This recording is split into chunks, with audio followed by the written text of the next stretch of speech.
여러분, 매달 50만원, 60만원, 70만원씩 보험료를 내고 계신다면 지금 당장 멈추세요.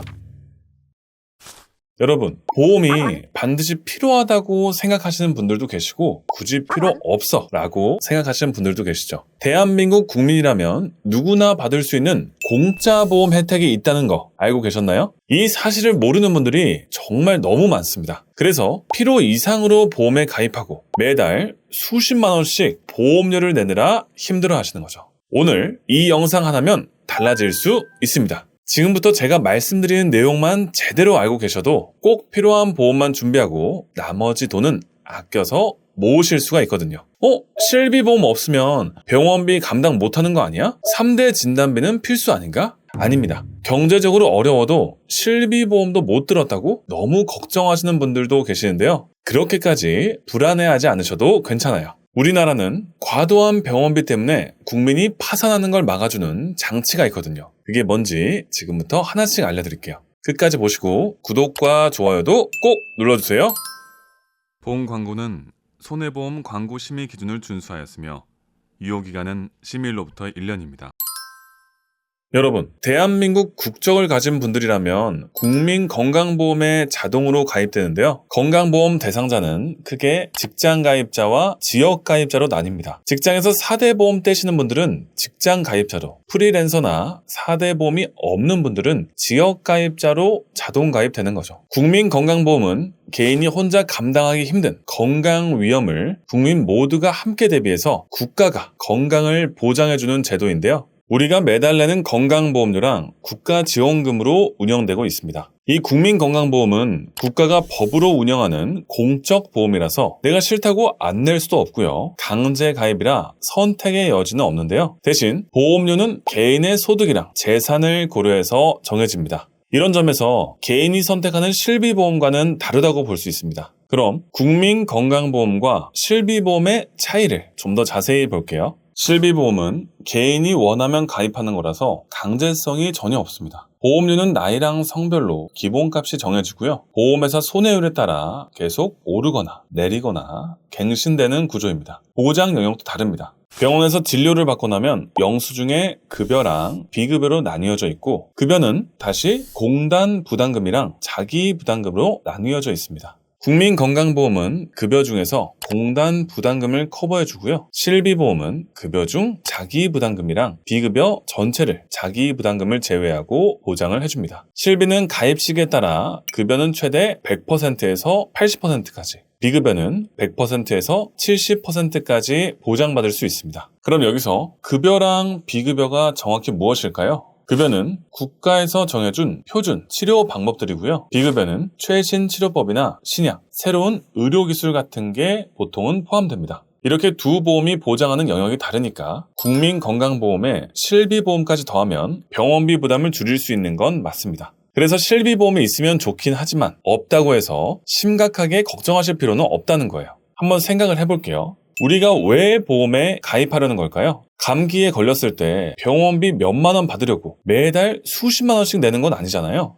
암, 심근경색, 뇌졸중, 희귀 난치질환 같은 큰 병에 걸렸을 때 감당하기 어려운 큰 병원비를 대비하려고 하는 거죠. 감기나 가벼운 질병으로 나가는 돈이야 좀 있겠지만 그 정도로 생활이 어려워지진 않아요. 사실 병원비 부담이 큰 중증 질환들은 국민건강보험 혜택만으로도 부담을 많이 줄일 수가 있습니다. 그럼 국민건강보험에 어떤 혜택들이 있는지 본격적으로 살펴볼게요. 여러분, 첫 번째 혜택은 본인 부담금 상한제입니다. 이건 역시 과도한 병원비로 생기는 가계 부담을 줄이려고 만든 제도인데요. 국민건강보험의 본인 부담금 총액이 소득 분위별로 정해진 상한액을 넘는 금액을 공단에서 대신 내준다고 생각하시면 됩니다. 쉽게 말해서 병원비가 아무리 많이 나와도 내 수입에 따라 일정 금액을 정해놓고 이 부분을 넘어가면 초과된 부분을 나라에서 대신 내주는 걸 말합니다. 실비보험의 자기부담금 상한제랑 비슷해서 헷갈리실 수가 있는데요. 실비는 소득 관계없이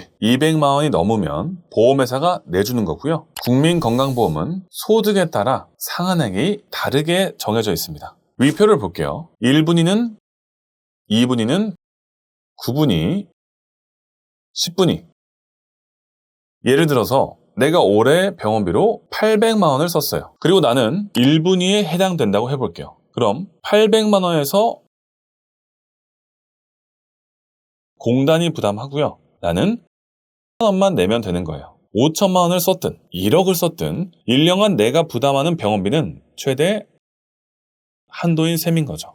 또 1년 동안 쓴 걸 합쳐서 계산하니까 여러 병원을 다녀도 되고 이미 많이 냈으면 나중에 돌려받을 수도 있습니다. 이렇게 건강보험 적용되는 급여는 본인 부담금 상한제가 있어서 경제적 부담을 많이 줄일 수가 있습니다. 여러분, 두 번째 혜택은요, 본인 일부 부담금 산정 특례 제도입니다. 병원비 부담이 큰 암, 뇌혈관 질환, 심장 질환, 희귀 질환, 난치성 질환에 걸렸을 때 내가 내야 하는 돈을 크게 줄여주는 제도인데요. 암, 심장, 뇌질환 같은 3대 질병은 무려 95%나 깎아주고 다른 질환들은 90% 정도를 지원을 해줍니다. 이 혜택은요, 5년 동안 받을 수가 있고요. 암처럼 재발하거나 다시 생길 수 있는 병은 5년 더 연장해서 혜택을 받을 수도 있습니다. 특히 암은 재발이 제일 걱정되잖아요. 5년 치료했다고 바로 완치되는 것도 아니고 완치 판정 받고도 다시 생기는 경우가 많으니까요. 그래서 계속 항암 치료 받아야 하는 상황이 와도 병원비 부담을 충분히 감당할 수 있게 되는 겁니다. 다만 급여만 보장해주고 비급여는 빠져 있는데요. 건강보험 적용되지 않는 치료는 대비가 안 되는 거죠. 그래서 비급여를 보장받으려고 실비보험이나 암보험을 준비하는 거고요. 산정특례 제도는 비급여는 안 해주지만 민간보험이랑 중복으로 혜택을 받을 수가 있습니다. 대표적으로 실손보험을 통해서 실제로 손해보험 병원비의 일부를 돌려받는 것이 있고요. 그래서 민간보험을 준비하면 산정특례 혜택을 더 크게 활용할 수가 있죠. 여러분, 제가 민간보험에 너무 목매지 마시라고 한 이유가 바로 재난적 의료비 지원 사업 제도 때문인데요. 이 이름에서 알 수 있듯이 재난적으로 커다란 의료비 지출이 생겼을 때 해당 의료비를 지원을 해주는 제도입니다. 과도한 병원비로 경제적으로 힘들어질 수 있는 분들한테 의료비 일부를 지원을 해주는 제도예요. 산정특례 제도와 다르게 급여든 비급여든 선별급여나 상급 병실 입원비까지 다 보장을 해줍니다. 2024년부터는 범위가 더 넓어져서 입원이든 외래든 어떤 질환이든 상관없이 보장을 해주고요. 재산 기준도 과세 표준액 7억 원 이하로 넓혀서 퇴원하고 다음 날부터 180일 안에 연소득 10% 넘는 병원비를 썼다면 지원을 받을 수가 있습니다. 누가 얼마나 받을 수 있는지 보면요. 기초생활수급자랑 차상위 계층은 연 80만 원 넘게 쓰면 80%를 지원받고요. 기준 중위소득 50% 이하는 가구 구성에 따라 좀 다를 수 있는데요. 1인 가구 120만 원, 다가구 160만 원이 넘으면 70%를 지원받습니다. 기준 중위소득 50% 초과 100% 이하는 60%를 지원받고요. 중위소득 100% 넘는 분은 50%를 지원받습니다. 예를 들어볼게요. 올해 교통사고로 커다란 수술을 받아서 병원비로 800만 원을 썼습니다. 재난적 의료비 지원 대상이 되는 거죠. 이때 내가 중위소득 100% 넘는 경우면 50%인 400만 원 지원받고 중위소득 50% 이하면 70%인 560만 원을 지원받는 겁니다. 다만 민간보험이랑 중복되면 내가 보험사에서 받을 부분 빼고 지원을 해주거나 이미 보험금을 받았으면 돌려줘야 할 수도 있습니다. 이 세 가지 혜택이 모두 적용됐을 경우 예시도 한번 설명드릴게요. 예시라는 점 꼭 참고를 해주시고요. 이해를 돕기 위해서 큰 금액으로 설정해 보겠습니다. 2023년에 대장암을 진단받아서 병원에서 급여로만 8천만 원 썼다고 해볼게요. 먼저 산정특례 제도가 적용되죠. 암은 제가 95% 깎아준다고 했잖아요. 그럼 7,600만 원은 공단이 내주고 400만 원만 부담하면 되는 겁니다. 여기에 본인 부담금 상한제가 적용됩니다. 소득분이 1분위로 확인됐어요. 1분위의 상한액은 10만 원이죠. 그럼 10만 원만 내면 되고 나머지 는 공단에서 돌려줍니다. 결국 8천만 원 중에서 내가 실제로 내는 돈은 나머지 공단이 부담하는 거예요. 급여 병원비에 대한 부담이 엄청나게 줄어드는 거 보이시죠? 여러분, 이런 혜택들은 내가 미리 알고 신청해야 받을 수 있습니다. 최종 진료를 받은 다음 날부터 180일 안에 해주셔야 하는데요. 신청 방법은 여러 가지입니다. 공단에서 보내준 신청서에 정보랑 계좌번호를 적어서 공단에 방문을 하거나 국민건강보험공단 고객센터 1577-1000번에 전화하면 되시는데요. 정부24나 건강보험 모바일 앱으로도 신청을 할 수가 있고 팩스나 우편으로 공단 지사에 보내셔도 됩니다. 국민건강보험 홈페이지에 들어가서 민원, 여기요, 환급금, 지원금, 조회 신청을 누르면 내가 돌려받을 수 있는 돈이 있는지 확인할 수 있으니까 시간 날 때 모두 꼭 한번 확인해 보세요.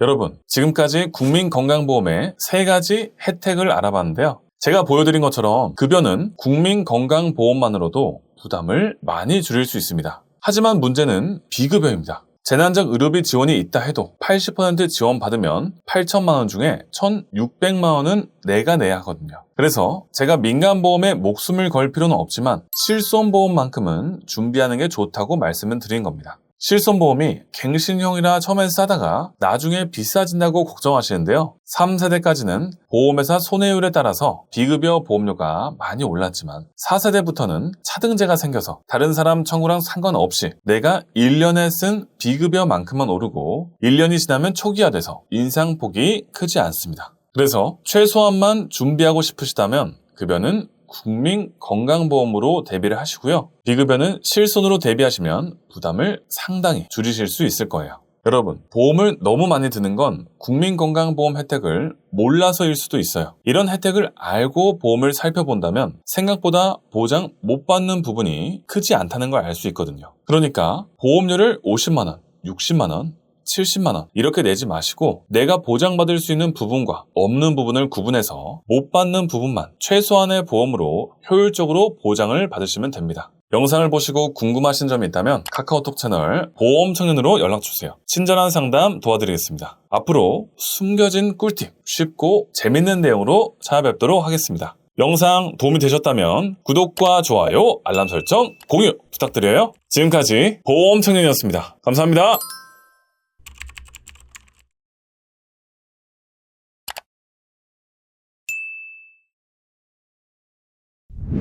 보험 광고는 손해보험 광고 심의 기준을 준수하였으며 유효기간은 심의일로부터 1년입니다.